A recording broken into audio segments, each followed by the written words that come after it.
I'm going to take you into a reality most people never speak of, not because it's hidden, but because it's unseeable unless you've walked through it yourself. This is not the realm of love and light affirmations or crystal grid meditations. This is deeper. This is darker. It's sacred. It's terrifying. And if you're watching this, maybe it's because some part of you already knows this place. Maybe you've never had words for it, but you felt it. The pressure, the silence, the intensity, the invisible weight on your shoulders that no one else seems to carry. The feeling that you were never meant to fit into the world as it is, but to dismantle it from within. That's the signature of a dark, chosen one. And what happens inside their shadow reality is unlike anything you've ever imagined.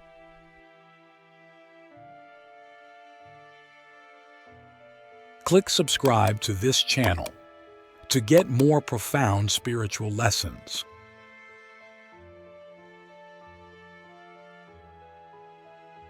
You see, we were all taught to fear the dark. Since childhood, we were conditioned to associate darkness with evil, with danger, with something to be avoided or fixed.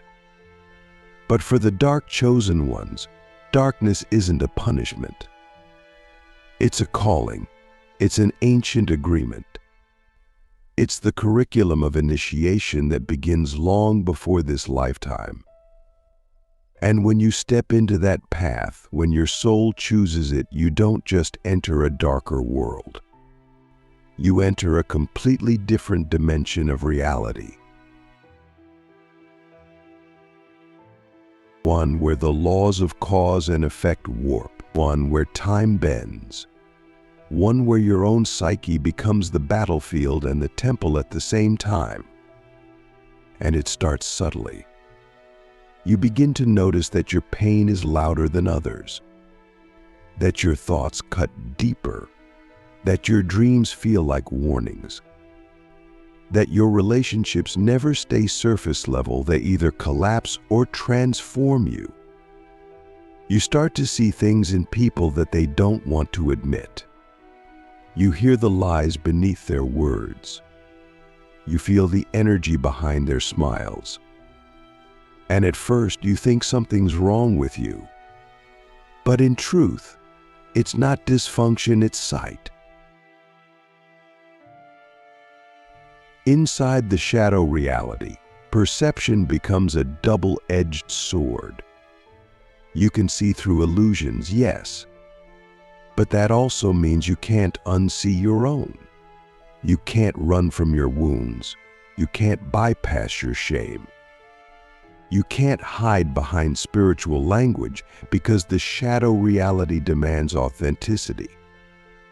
It will strip you down to your core. And this is where most people break.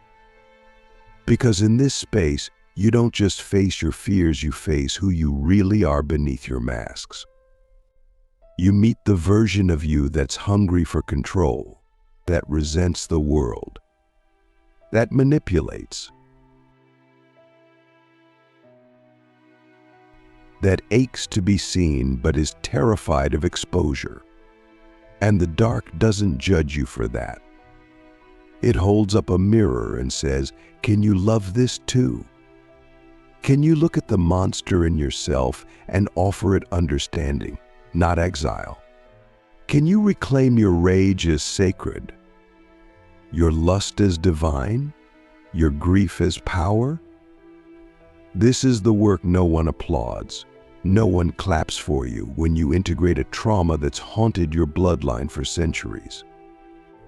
No one sees the nights you scream into the void until the void screams back. But that's what happens in the shadow reality.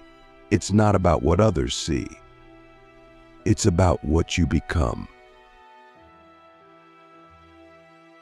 And the most haunting part, you're not alone in there.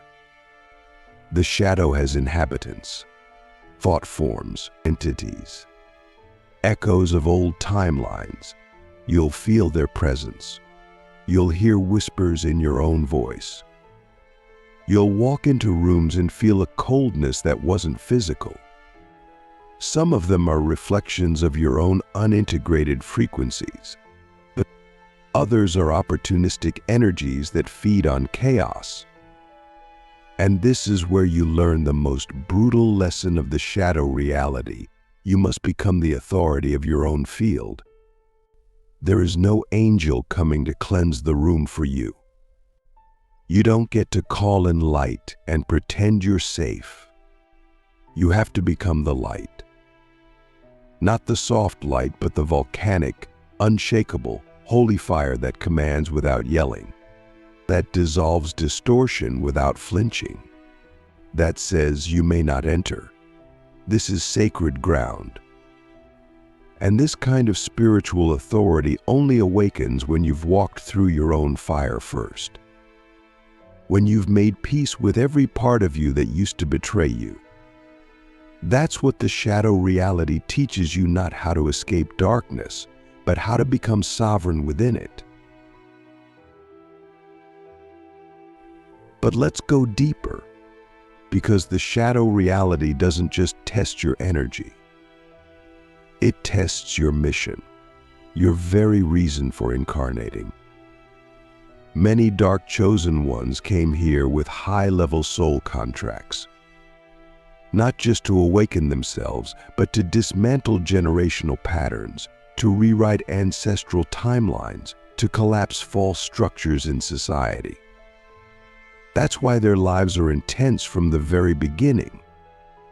It's not random. It's not unfair. It's designed.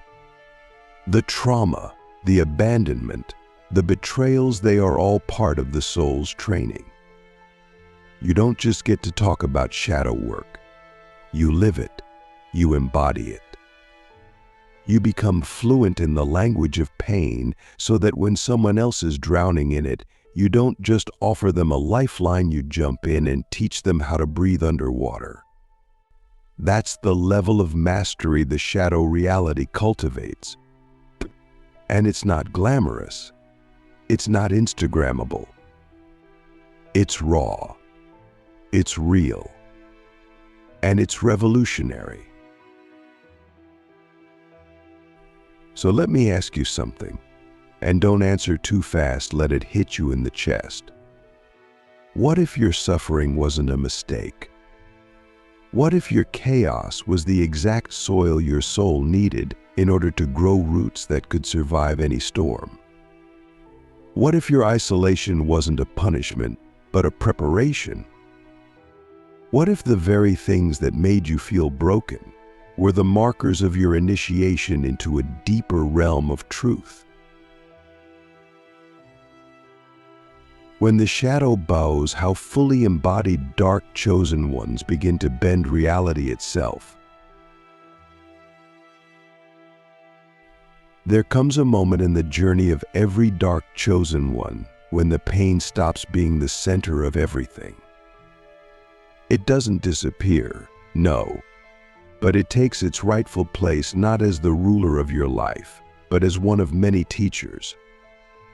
That's when the shift begins. That's when the shadow starts to respond differently. You begin to notice that the same energies that used to torment you now hesitate. They watch. They wait. Because something inside you has changed. You're no longer reacting. You're no longer bargaining. You're no longer begging for the light to save you. You've become something else. Something the shadow itself begins to recognize. Not as prey, but as presence. You see, the shadow has a language. It speaks not in words, but in frequency. And when you've walked through enough inner fire, when you've bled, cried, screamed, integrated, and still chosen to sit with yourself, you begin to emit a frequency the shadow cannot ignore. It doesn't matter how many rituals you've done. It doesn't matter how many books you've read. The shadow doesn't respond to performance. It responds to depth, to embodiment, to truth. So when you walk into a space and your frequency is clear, aligned, and rooted in sovereignty, the entities that once sought to test you begin to bow, not out of submission, but out of recognition. They see in you something ancient, a being who no longer plays by the rules of fear, a soul who has remembered their origin, and that's when the game changes.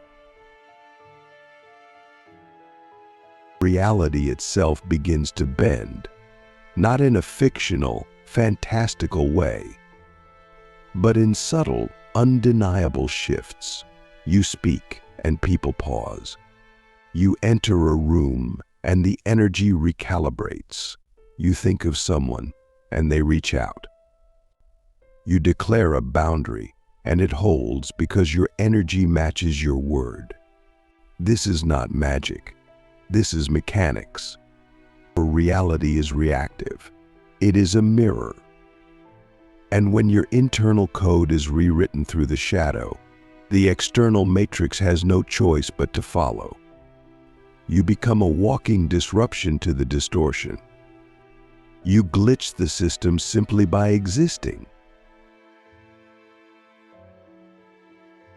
And for many dark chosen ones, this is terrifying at first, because the world suddenly becomes very, very malleable, which means your thoughts, your emotions, your intentions, they matter. You can no longer afford to lie to yourself. You can no longer afford to stay in environments that shrink you. You can no longer afford to pretend, because pretending becomes painful and authenticity becomes poison. And that's how you know you've crossed over into the deeper layers of the shadow reality. But with this power comes the next challenge, responsibility. Because now your energy affects more than just yourself.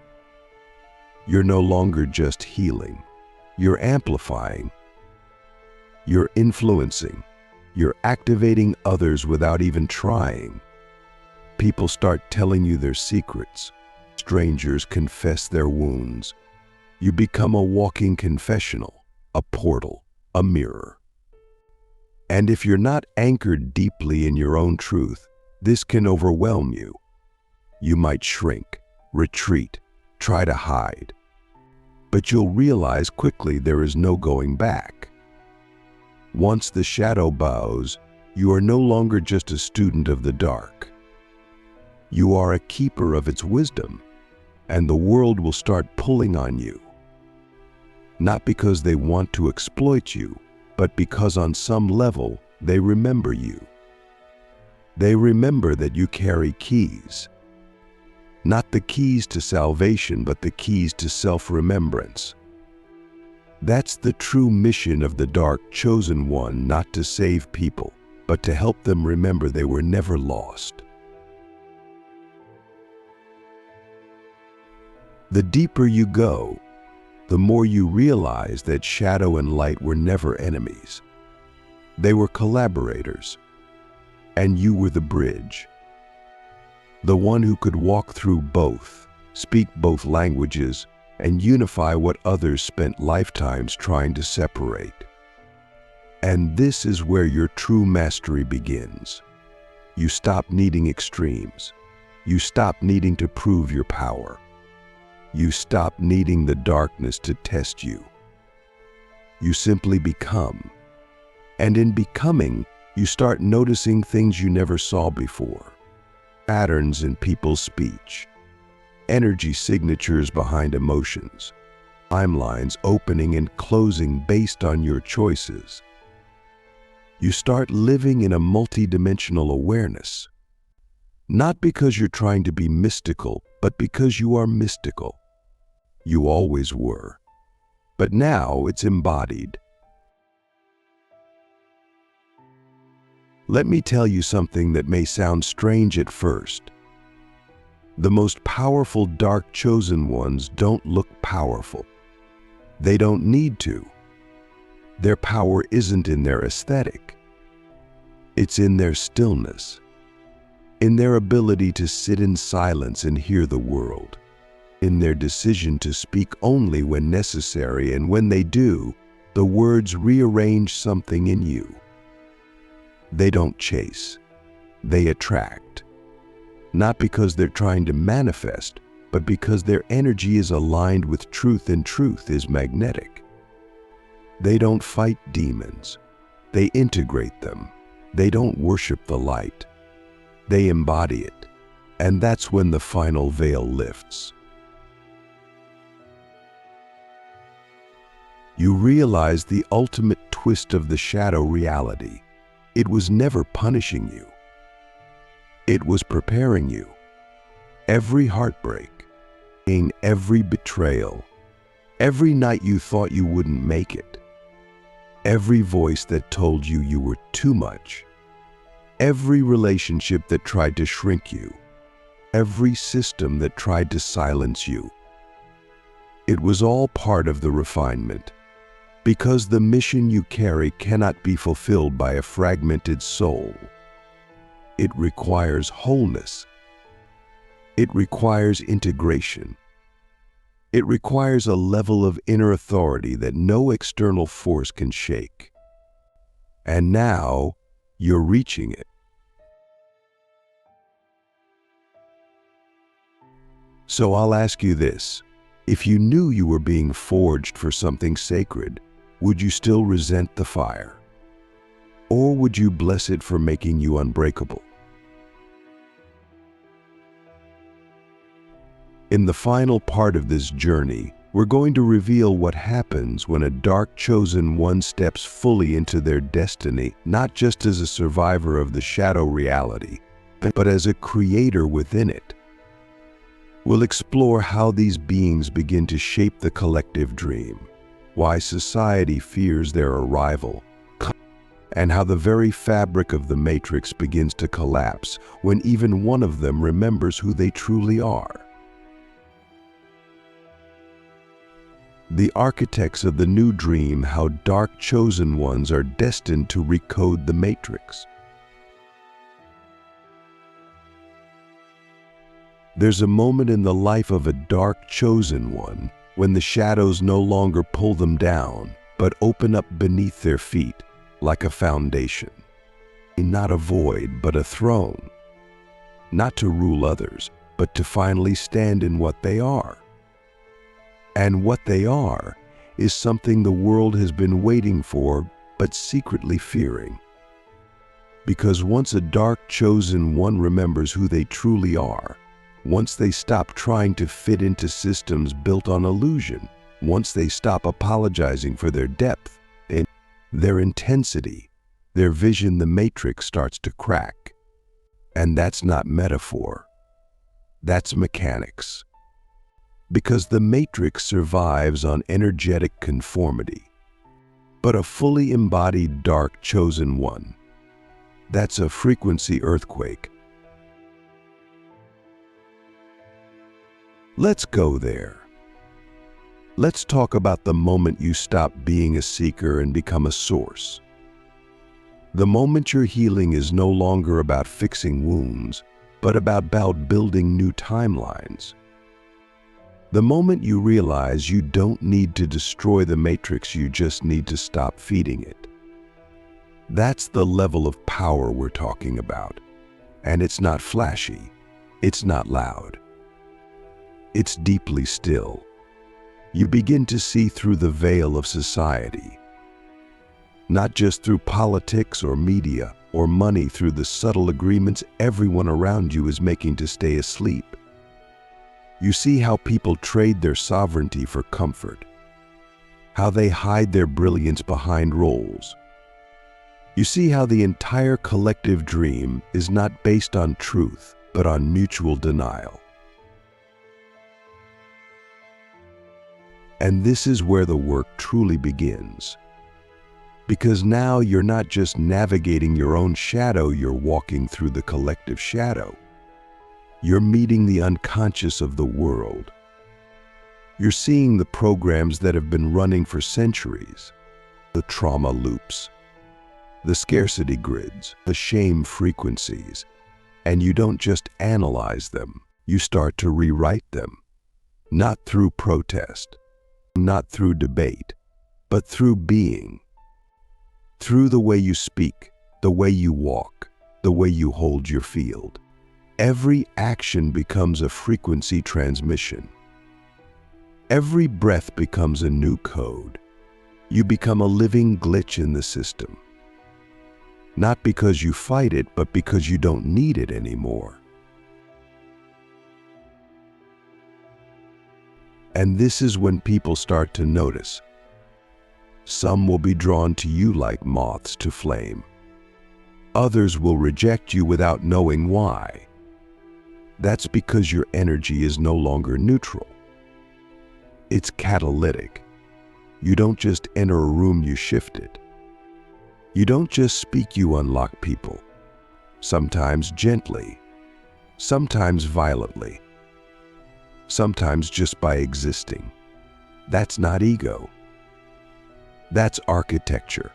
You are now a living archetype, a walking myth that reminds others of their own forgotten story. You don't need to convince anyone of anything. Your presence alone threatens every lie they've built their identity around. And that's why the world both needs and fears you. But here's the twist. The deeper you go, the more invisible you become. Not because you're hiding, but because you're now vibrating at a frequency that bypasses the egoic radar. You're not here to be famous. You're here to be felt. You're not here to be understood. You're here to be remembered at the cellular level. Your impact isn't measured in followers or likes. It's measured in activations, in the way someone's life changes 4 days after meeting you, in the way they suddenly leave a toxic job, end an old cycle, start hearing their own soul again. That's the work of the dark chosen one to awaken the dreamers from inside the dream. But this path is not without cost, because once you reach this level, you no longer belong to any tribe.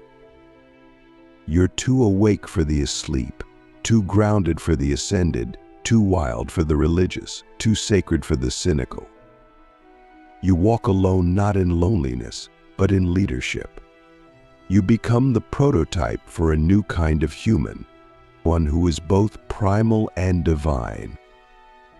One who holds grief and ecstasy in the same breath.